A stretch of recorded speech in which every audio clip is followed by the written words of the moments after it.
Alrighty guys, so for when I'm recording this, we are on extended maintenance for Blackcaster. Who would have thought? Who would have thought? But either way, that's completely fine, because what is happening now is, well, we get to look at Season 8. More importantly, YAMI. The Dimensional Slash. YAMI in particular, boys, looking menacing, as well as got the fit. Now, of course, with YAMI, the ceremony YAMI, we also have my boy Luck, which honestly, I can't wait. I genuinely can't wait. The Season 8 characters look phenomenal. Alright, now, obviously, you guys have seen their intro. Absolutely beautiful. I cannot wait. These are two characters which I'm gonna, at the very least, LR plus 2. That being said, I have the means to. So, if I show you guys right now, because we actually do have their kit. Now, their kit I've actually already gone over, but now that we've seen them with their intros, I think now it's best to kind of go over their kit. These characters coming along are coming across really, really good, to the point where I am going to be getting copies of these when it comes to them releasing. So we'll start things off with the ceremonial Luck. So with a skill 1, single target, deals damage to an enemy by pretty much kicking them straight in the face, I guess. Inflicts electrocute on an enemy, dealing continuous damage for X amount of turns. Attacks after removing an enemy's barrier. Obviously, as you guys are aware, global, you are going to get into the stage of the barrier play, and when that comes into play, you really want characters that can just bypass that, and so we're starting to see a consistency of that being a thing. And so Luck, straight off the bat on his first skill, is going to be bypassing that, which is great. Skill 2, so of course it is AoE this time around. Grants increased counter attack duration for X amount of turns to all allies. Grants all allies counter attack for X amount of turns. What? Hold up, wait a minute. See you later, Charlotte. I mean, well, no, Charlotte's still a good support and she still provides counter for all, but that is insane. Counter attack on Black Clover, as you guys are aware, is deadly, like with a capital D, deadly, right? So if you've got that being applied to all of your teammates with a extension on the duration, that is going to be a problem. And so, yeah, but YAMI is the reason to combat against Luck, which is what I love about Season 8. It's like they're dropping two amazing characters, but you know, they kind of counter each other. Anyway, moving over to the ultimate, of course. Single target, inflicts electrocute on an enemy, dealing continuous damage as per usual. Upon attacking, deals X% of attack and magic attack as extra damage based on the instances of counter attack present on all allies. So now it's coming back to correlating with, of course, the skill 2 in order to get that extra additional damage off from the special attack. Passive, if counter attack is present on self, attacks after granting a increased damage dealt. So you can actually feed off this from other characters such as like William and Charlotte, etc. I think Charlotte's going to be like the best case for counter attacking with that buff actually in particular, although Luck himself is doing just as fine, so you know, there's that. Awakening passive, every turn if counter attack is present on self, grants X% of reduced damage taken buff for X amount of turns. It unfortunately doesn't stack. If you LR plus 5 him upon attacking an enemy who is taking continuous electrocute damage, grants self a SP plus probably 1 or 2 buff. More likely it's going to be an SP1 plus, SP1 buff, of course. So I mean, that's nice. I mean, I don't think I would need to max him out, but at the very least I do want to get that reduction in. So LR plus 2 is going to be a must for me. Partner skill, if an enemy is afflicted with continuous damage, attacks after granting a increased damage dealt buff. Oh, okay, so that's just with anyone, that's not with linked with anyone. Okay, and I believe that comes across as a single target. And then with his Greymoor on his skill 2, the additional is inflicts electrocute on an enemy, dealing continuous damage for X amount of turns. That's not a bad additional buff, because it's just obviously outside of the Greymoor itself, it's just obviously granting buffs to your teammates in the counter attack department. But even though he is doing attack itself, continuous damage being applied from the Greymoor 2 is actually not a bad thing, so fair enough. And then the Greymoor passive, if counter attack is present on self, there is an X amount of chance to attack after granting a increased all attack buff. I kind of want the Greymoor just because of that. That's kind of like bringing in the counter attack meta. Oh, that's going to be so chaotic. But in a nutshell, this luck is coming across damn freaking good. Obviously, he is in full effect, bringing in the whole obviously he's more invested in the whole counter-attacking meta, and as aforementioned, especially if you're, you know, using William or even Red Yami. If you've got Red Yami maxed out, he also has a counter-attack. But the counter-attacking meta is very, very strong. So to have a character that is kind of built around that, that will definitely cause a lot of problems. And so with that being said, with my boy Yami now, so looking into skill 1, quickly stabs the enemy, doing continuously dealing damage. Wait, what? Continuously stab? What? New. This is the number of continuous slashes you can use.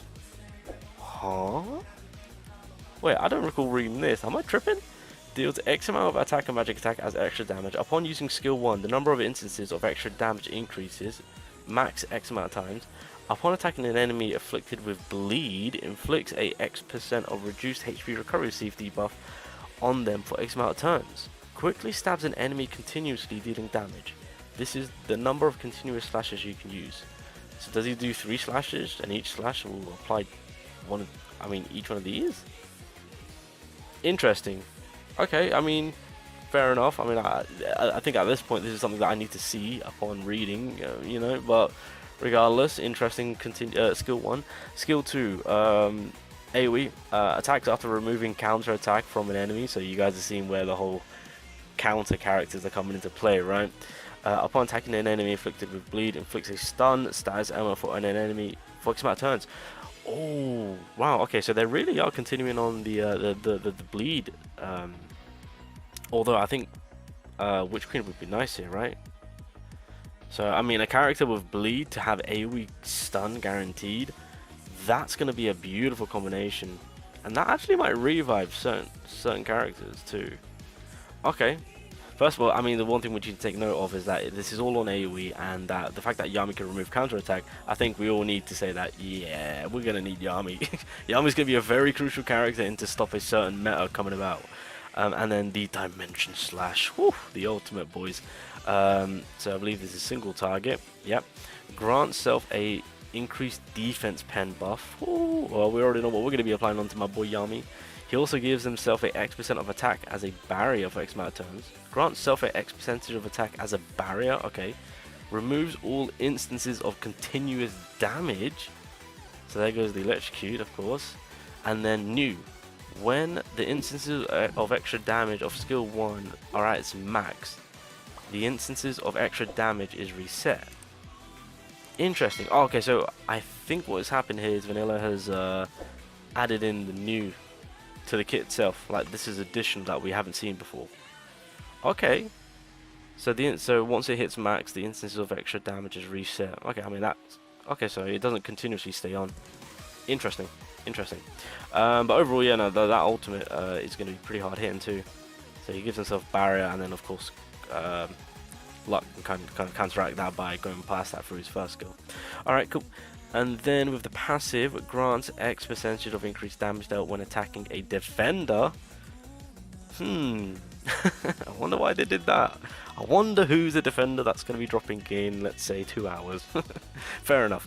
And then awakening passive. If there are 8 SP at the start of the turn, grants X% of attack as a barrier for X amount of turns. Oh, okay. This is interesting. So in a way, it's kind of like, well, no, Blue Yami works off from having 4 SP, whereas this Yami is going to be like, hey, as long as I've got max it, well, as long as I've got 8 SP, we'll get barrier coming in. Interesting. Okay.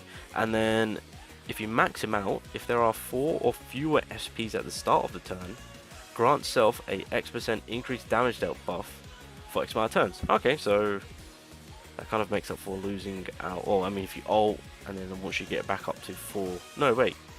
It's 4 or fewer. So yeah, if you ult, you basically get a damage increase.